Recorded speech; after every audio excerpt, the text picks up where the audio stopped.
This is Erhabor Emokpae. He was a Nigerian artist who worked in 2D and 3D art, most of which were paintings, sculptures, and mosaics. Throughout his fine art career, he also worked in advertising, eventually becoming creative director of Lintas, a West African firm. He was my grandfather.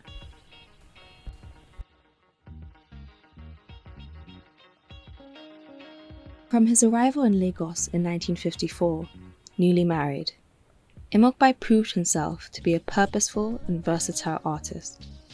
He used his advertising work at Lintas to support his family, but also continued his own artistic practice and became a well-known artist in the Lagos scene. During the 1970s, a watershed came in Emokpae's career. He was tasked with creating the look of FESTAC 77. The second World Black and African Festival of Arts and Culture, a month-long, city-wide celebration of blackness that Lagos had never seen the like of. His work for FESTAC was so extensive that Emokpae created a company just for this event, Asa Productions, named after his eldest son and operated from an attic workshop in his home. Emokpae's contributions to the festival can be broken down into 3 parts. 1. The poster. A simple graphic design, well within the artist's comfort zone. A black and white image of the now iconic Idia ivory mask, lit to create a striking chiaroscuro.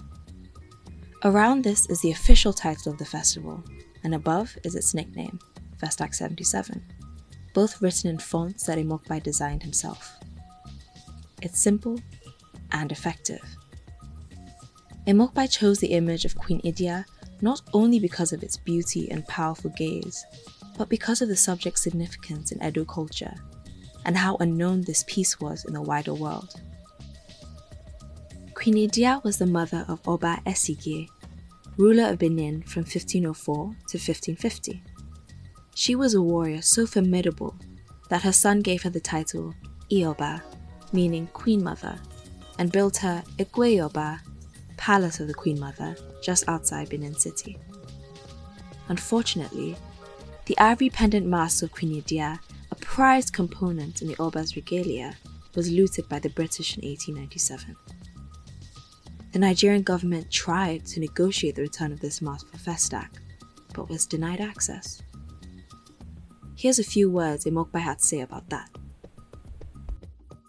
Because when the Nigerian government was trying to bring this symbol in order to show it during FESTAC, the British Museum wanted £2 million as insurances, for releasing it, just for letting us have it for a short time. And this I found terribly immoral, because in the first place, this item was stolen from us. It was stolen from the palace of the Oba of Benin. As of right, it belongs to the Oba of Benin, and it should be restored to him, because it is part of his paraphernalia, and it should remain so, not to be lost or locked up in one little box in Europe where they don't even know the meaning of it.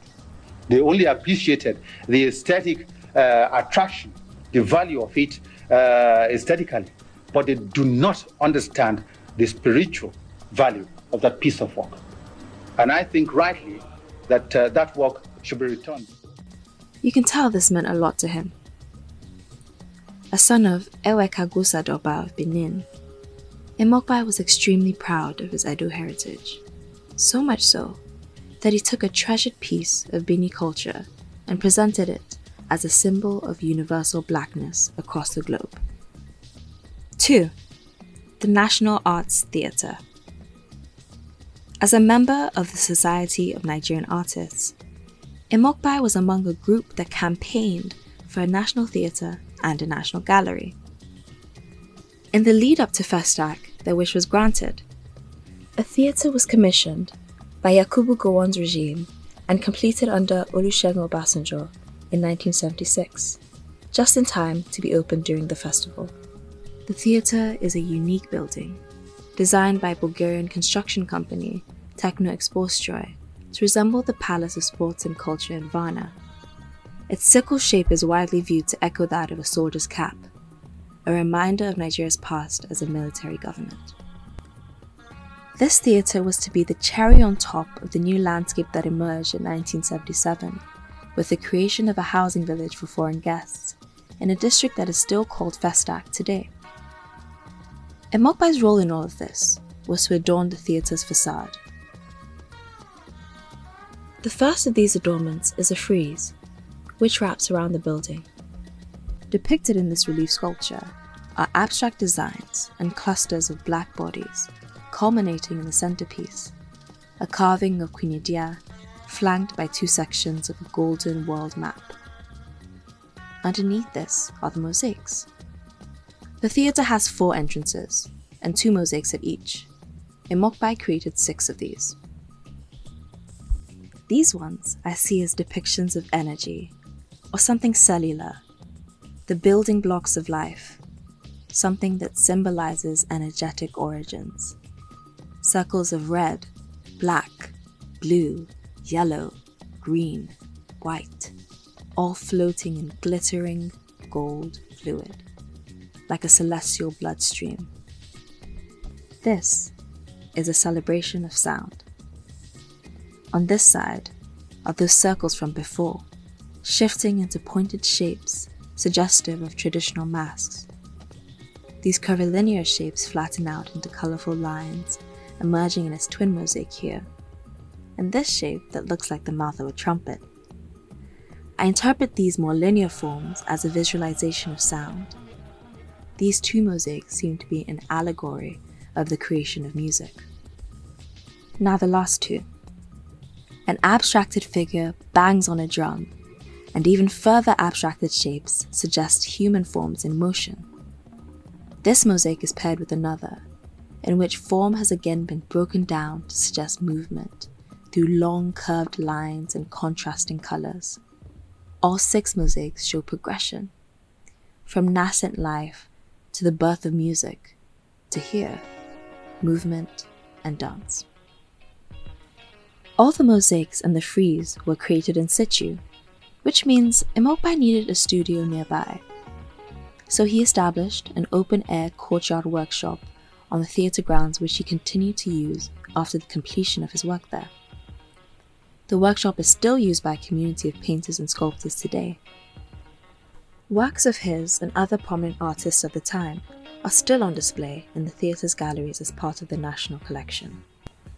3. The decorations. Another part of Emokpae's job was to create the decorations that were displayed all around Lagos. These decorations, in continuation of the theme, were giant, golden reproductions of the Queen Idia pendant mask. My mother told me about this image she has in her memories of a bridge during that time. All the way down the bridge's 1,350 meters were giant golden Idias. They were positioned on every lamppost. She told me of how very proud she was of her dad when she saw how beautifully he had adorned the city. I keep going back to this image my mother described to me of the bridge, and the symbolism of it, which I doubt was lost to the artist. He positioned this symbol to connect Edo history to Nigerian history and to worldwide Black history all along Iko Bridge.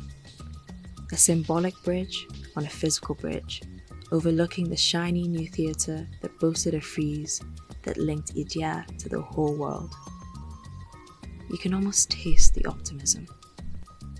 That's why seeing the theatre in a state of disrepair, with broken windows, 5 floors left unswept, and paintings crumbling in the gallery, makes the Nigerian government's neglect of art and culture even more devastating.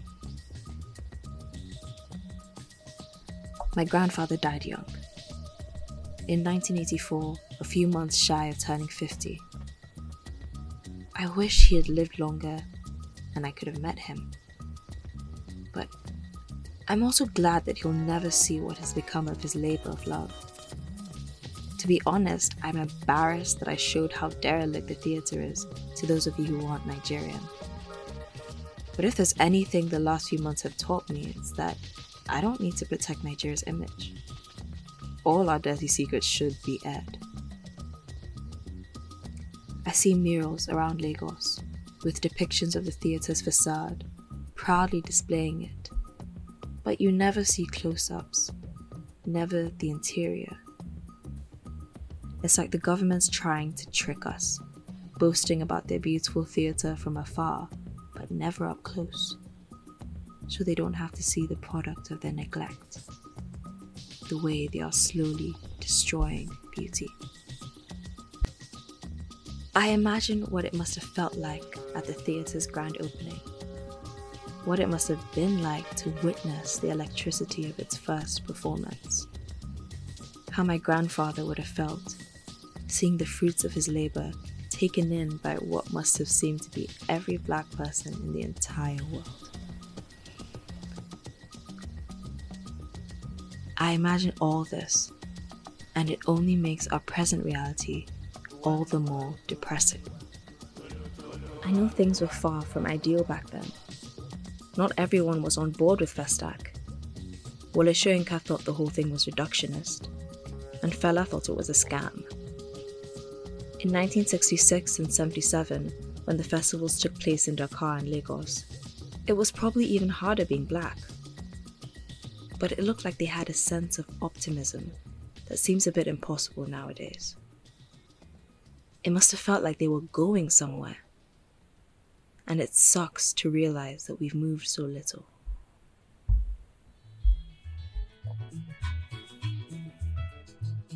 Welcome, welcome, ladies and gentlemen. You are welcome to Nigeria, where the FESTAC is taking place. Here in Nigeria, in Africa. Welcome, welcome, ladies and gentlemen. You are welcome to Nigeria.